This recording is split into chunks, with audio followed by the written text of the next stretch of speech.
채무도 조작했다고요? 이런 매국노가 있나? 이게 무슨 얘기일까요? 아니 부동산의 통계 조작했다. 그리고 말입니다. 가계소득에 대한 통계 조작했다. 이런 얘기가 계속 나와서 문재인 정부는 국기를 흔들었다. 국기를 흔들었다. 이런 이야기가 계속 나왔었잖아요. 통계 조작이라는 것은 경제의 기초가 되는 것. 예, 그 기초가 되는 것을 엉망으로 만들어 놨기 때문에 이것은 여적죄, 반역죄로 국가 반역죄로 다뤄야 된다는 이야기도 제가 여러 번에 걸쳐서 했습니다. 그런데 말입니다.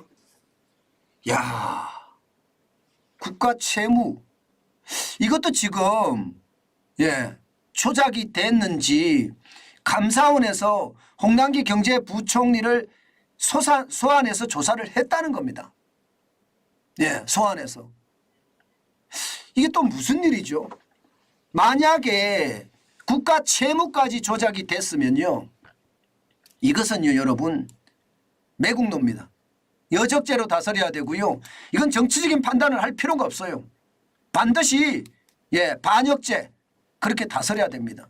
그렇지 않으면 국민들은요 그 저항감이 굉장히 클 거예요. 국가 채무를 조작했다는 것은요 나라 국간을 퍼내는 데 일조를 했다는 거예요. 도둑놈입니다. 이거는 도둑놈. 아우 제가 너무 많이 나왔네요. 그런데 맞아요. 도둑놈이에요. 어쩔 수 없네 말이 나왔으니. 그것도 엄청난 국가도둑이에요. 국가도둑. 왜 이런 말이 나왔는지 여러분 한번 보실래요? 바로 이 지표가 시작입니다. 이 지표가. 2020년에서 2060년 장기 재정 전망을 했습니다. 이게 2020년 기획재정부가 내놓은 거예요. 여기에 보면 시나리오 1, 2, 3이 있는데 뭐 1, 2, 3 다 볼 것도 없고요. 1만 보자고요. 1만 보면요. 지금 현상 유지예요. 현상 유지. 현상 유지할 때 2060년 국가 채무 비율이 81.1%다. 이렇게 예상합니다. 그리고 정점이 있어요. 정점이. 2045년이 정점이다. 그때가 99%로 국가 채무 비율이 정점이다. 이게 이제 기본 시나리오 중에 시나리오 1입니다. 긍정적인 아주 예상입니다. 아주 뭐라 그래 비관적인 예상입니다. 그런데 정책 조합을 잘해서 하면 2060년에 국가 채무 비율은 65.4%가 되고요. 정점은 2042년에 맞는데 그때가 97%라는 거예요. 97%.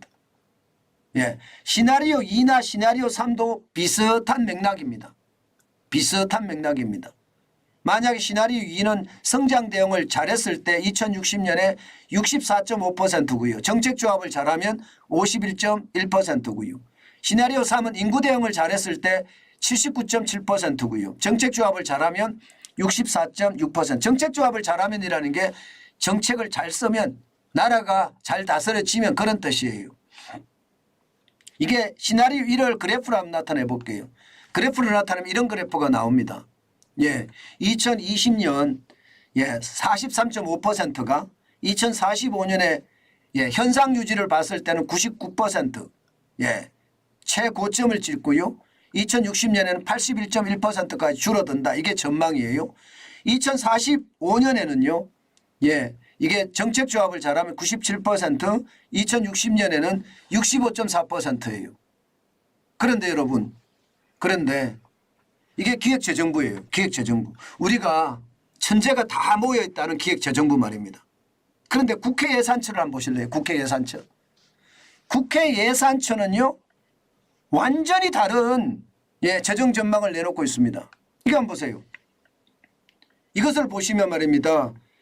국회 예산처의 전망을 보면 무섭습니다. 굉장히 무섭습니다. 지금 보시는 것처럼 국회 예산처는 2020년에서 2070년까지 재정 전망을 하는데 낮아지지 않습니다. 계속해서 올라갑니다. 계속해서.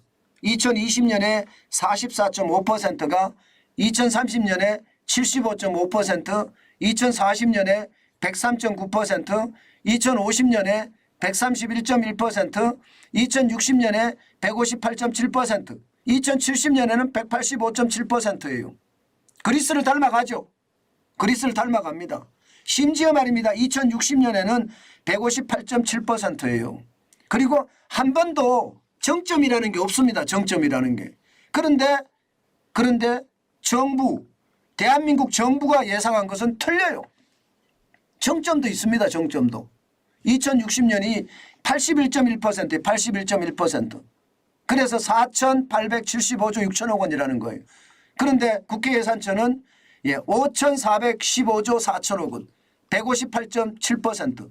158.7%하고요. 81.1%는 차이가 엄청나죠. 이거 도대체 뭘까요? 이거 도대체 뭐겠습니까? 이거 뭐죠 도대체? 정점이라고 이야기하는 거에 지금 기획재정부에서는 나타납니다. 우리가 믿고 의지했던 나라가 국민을 속인 겁니다. 지금 나라가 국민을. 전율이 일어나지 않으세요? 화가 나지 않으세요?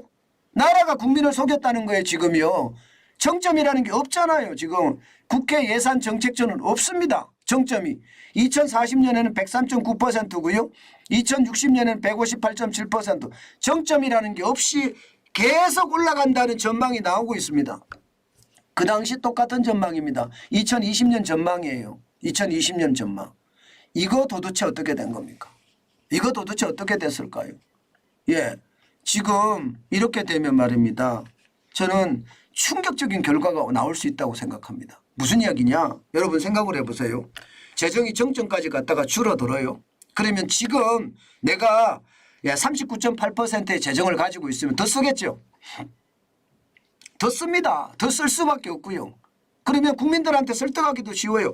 2060년에 지금 2040년에 97.6%까지 갔다가 2060년이 되면 81.1%로 주니까 지금이 위기 상황이니까 더 씁시다. 이렇게 이야기할 수 있잖아요. 그죠? 그래서 실제로 더 씁니다. 실제로 얼마나 더 쓰느냐. 말도 못하겠습니다. 말도 못하게. 여러분 보세요. 추경이라는 것을 몇 번을 하는지 10번의 추경을 거쳐서 154조 1천억 원을 뿌려댑니다. 추경을 가지고. 예산은 예산대로 높게 잡고요. 추경은 추경대로 더 많이 해서 뿌리고 또 뿌렸다는 이야기예요. 다른 정부들 보세요. 김대중 정부만 하더라도 8번을 했지만 28조 2천억 원. 노무현 정부는 5번을 했지만 17조 1천억 원. 이명박 정부는 2번을 했는데 33조 원. 박근혜 정부는 39조 9천억 원 3번 했으면 문재인 정부는 10번에 걸쳐서 154조 1천억 원을 갖다 뿌렸습니다. 게다가 예산까지도 엄청나게 늘렸잖아요. 예산을 얼마나 늘렸느냐. 여러분 5년 동안 415조 5천억 원을 늘렸습니다. 415조 5천억. 빚이 쌓였어요. 야, 이거 말입니다. 이거 바로 잡아야 될 거 아니에요, 여러분. 이거 바로 잡아야 됩니다. 돈을 이렇게 많이 뿌리고 또 뿌렸어요. 그래서 지금은요. 국가 부채 비율이 2022년에 49.7% 1067조 7천억 원이라고 해요. 지금 본 예산의 기준이 그렇습니다. 지금대로 가면 올해는요. 1134억 4천억 원. 이게 안 줄어요. 이게 안 줍니다. 그리스처럼 말입니다. 국가 채무 비율이 정점을 찍고 줄어야 되는데 안 줄어요. 안 주는 게 국회 예산처에서 발표했던 것처럼 최악의 시나리오가 써져 있기 때문입니다. 최악의 시나리오가. 계속 올라간다는 신호가 나와 있잖아요. 그만큼 말입니다. 최악이라는 이야기죠. 정부는 떨어진다고 했는데 안 떨어지고요. 자, 여러분. 지금 감사원이 현재는 조사를 하고 있기 때문에 아주 더 구체적인 내용은 더 봐야지 알겠지만 만약에 이것이 사실이고 국가 채무 비율까지 조작을 했다면요. 이것은요.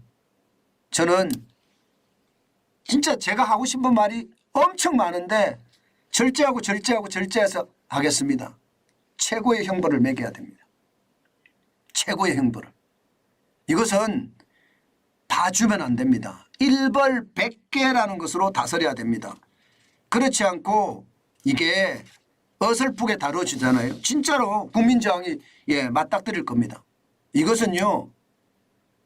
싸그리 바닥부터 시작을 해서 싸그리 조사를 해야 돼요. 단순하게 말입니다. 시장을 국가를 그 조사한다면 안 하는 게 낫고요. 저는 이것이 말입니다. 국민들에게 명명백백하게 진상을 드러내야 된다고 생각합니다. 이렇게 되면 여러분, 이렇게 되면 국가 신인도 어떻게 될까요? 국가 신인도 추락합니다. 외국 투자자본 투자 안 합니다. 국가 신용등급 떨어집니다. 지금 이거 바로잡지 못하면 저는 최악의 그런 상태를 맞을 수도 있다고 생각합니다. 윤석열 정부가 이 부분에 대해서는요, 다른 어떤 부분보다가 강력하게 다뤄야 됩니다. 예, 조작이라고 하더라도요, 예, 뭐 어떤 일도 조작을 해서는 저는 안 된다고 생각을 합니다. 어떤 일도 국민에게 국민을 속이는 일은 예, 국민을 배신하는 거 결국은 여적죄거든요. 국민을 배신하는 게 여적죄죠. 뭐가 여적죄겠습니까? 예, 그게 저는 제대로 진상이 밝혀져서 국민 앞에 낱낱이 보고를 해야 된다고 생각합니다. 그러지 않고 어설프게 넘어간다? 이것은 다시 한번 말씀을 드리지만 예, 국민적 저항을 맞을 겁니다. 저는 이렇게 국민을 속였을까? 그렇다면 최악의 맛을 보여줘야지. 그래서 예, 다시는 이런 일이 벌어지지 않게끔 만들어야지. 그게 저는 예, 반드시 이루어져야 된다고 생각합니다. 그렇지 않고 어설프게 넘어가서는 안 된다. 그 말씀 강조해 드립니다.